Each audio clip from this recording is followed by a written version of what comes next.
Un membre du gouvernement qui brise le battant d'un service public avant de s'en aller, des échanges tendus avec les agents de la mairie. Le tout précédé d'une bagarre entre employés et forces de maintien de l'ordre sur la voie publique. Le propre d'un pays à la gouvernance errante, estime Ernesto Yéné. Nous sommes dans une jungle républicaine.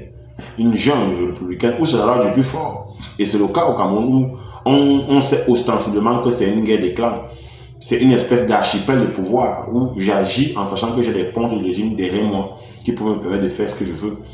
C'est cette gouvernance du laisser pourrir là qui produit cela. Pour le ministère de l'Habitat et du Développement urbain, c'est la défaillance de la mairie de Yaoundé qui a entraîné la mobilisation d'une nouvelle entreprise sur la route Madagascar-Cité Verte.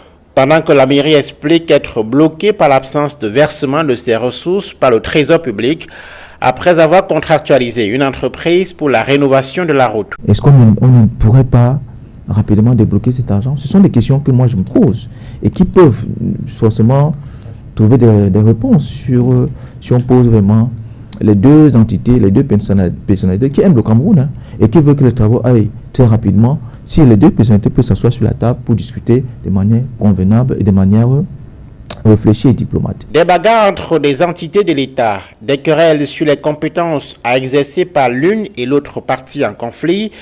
Dans ces conditions, peut-on être certain que la qualité des travaux attendus sera au rendez-vous? C'est parce que les choses qu'on fait dans l'urgence que c'est généralement du à peu près, du définitivement provisoire et du rafistolage au Cameroun.